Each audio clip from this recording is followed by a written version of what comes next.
It is okay to fail because it's not actually a failure. It's data collection.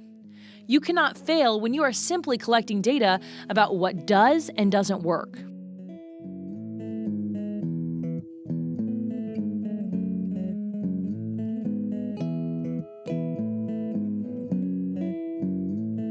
Welcome back to Happiness in Progress. I'm your host, Danielle Craig.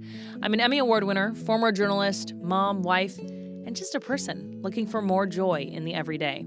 This podcast is brought to you by the Mail Tribune. The Mail Tribune has several podcasts. You can check them out at mailtribune.com.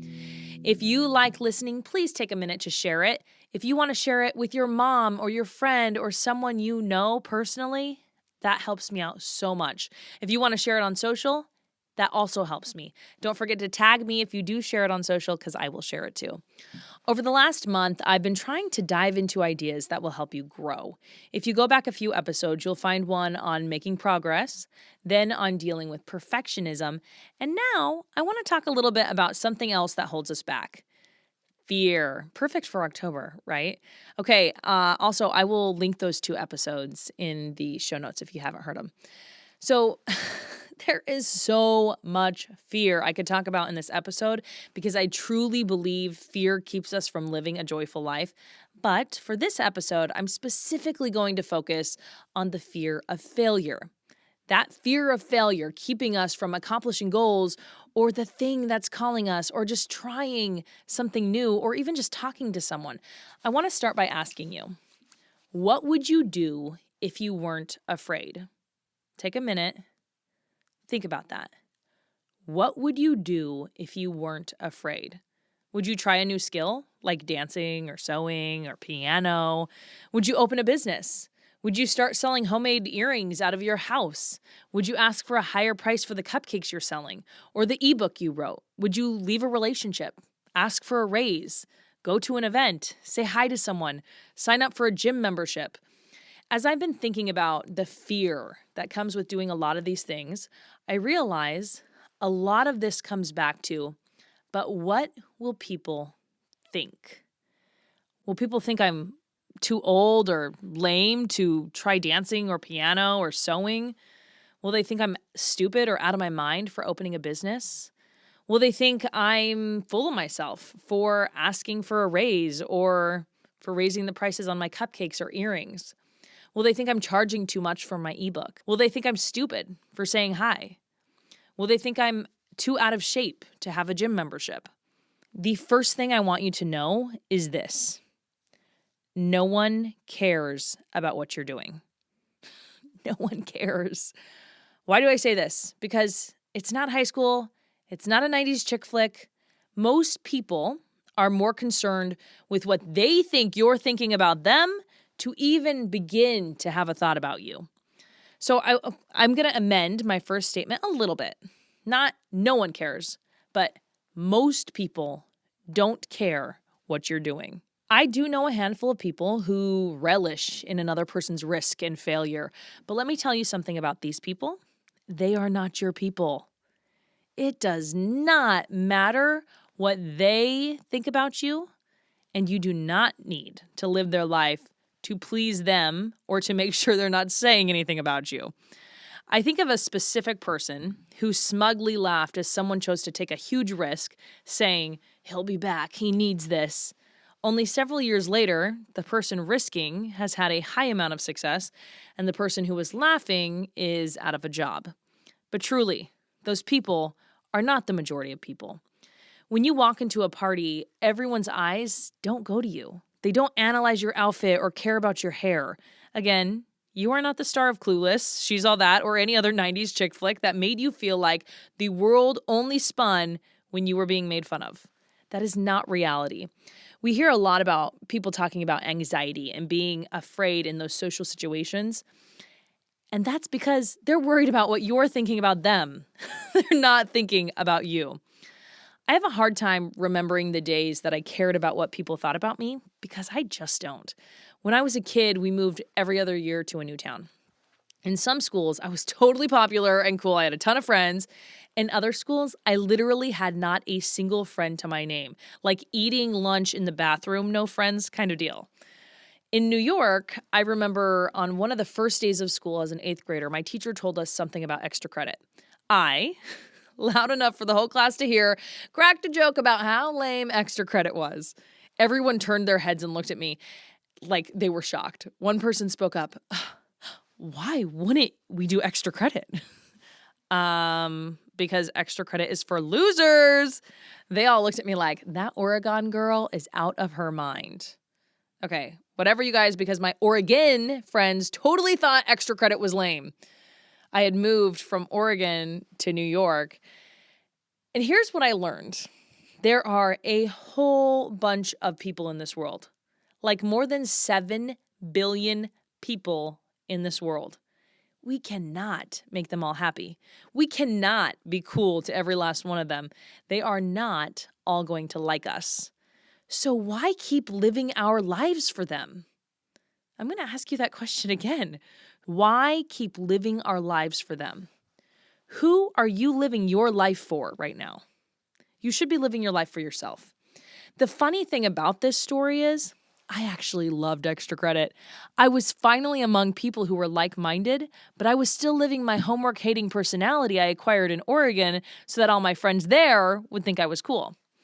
So now that we've established people are not actually watching us for our failures and that we need to live life for ourselves because those tiny amount of people who are maybe watching us for our failures, they don't matter.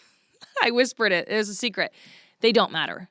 And here are my tips to move forward through the fear of failure. 1, do it anyway. It is okay to be afraid. It is okay to assess risk. It is okay to worry when you do something new. Do it anyway. One of my guests said, do it scared. I loved that. Just keep moving forward. When you push through the fear, you teach your brain a couple things. 1, you're a person who shows up. And 2, you are capable. Number 2, failure acts as the stepping stones to success. I love the scientific process for this reason. I try to teach this to my kids all day, every day. It is okay to fail because it's not actually a failure. It's data collection. You cannot fail when you are simply collecting data about what does and doesn't work. In Atomic Habits, James Clear writes about a professor at the University of Florida. I'm linking the story in the show notes, but basically, this photography professor splits his classroom in 2 groups. One side would be graded on the number of photos they took. 100 photos, you get an A, 90 a B, 80 a C, etc. The other group would be graded on quality. They needed to submit just one perfect photo.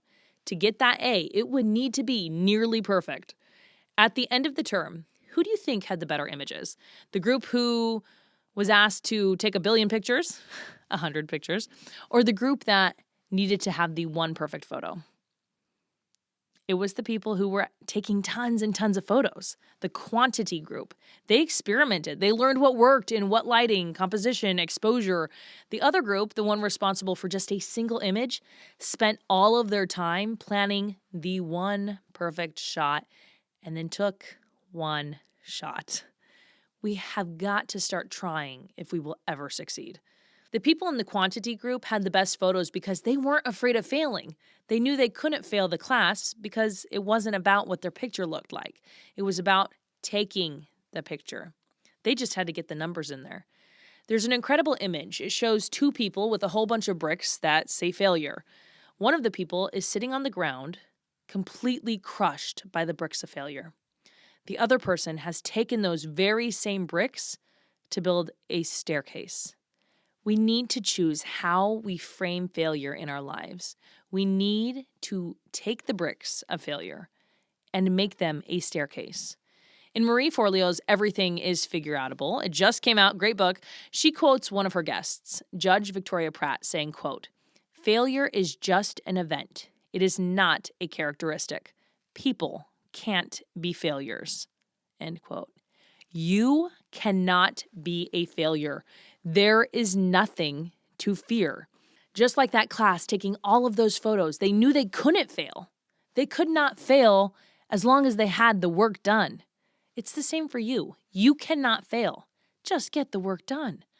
Another quote from that book says, quote, I win or I learn, but I never lose. And just because I love these kinds of success stories, I'm going to share a couple of my favorites. 1, Oprah. She was told she wasn't right for television. Steve Jobs, fired from his own company. Walt Disney was told he lacked creativity. Milton Hershey started 3 candy companies that failed. In a Nike commercial, Michael Jordan said, quote, "I've missed more than 9,000 shots in my career. I've lost almost 300 games, and 26 times I've been trusted to take the game-winning shot and missed. I've failed over and over and over again in my life, and that is why I succeed." End quote. We cannot succeed if we're not putting in the shots. Back to that question at the beginning of this. What would you do if fear wasn't stopping you? Get crazy. Say the thing out loud. What are you thinking? Say it. Believe that you can do it. Would you start selling cupcakes? Would you join the gym? Or would you do something different with your life? And now, how can you get started? If you are afraid of failing, how can you reframe that fear? What is the risk? And can you use a potential failure, which again, not really a failure, how could you use something not going as you planned as a stepping stone? And with that, I am going to let you go to think about that. And of course, I want to thank you for being here on Happiness in Progress.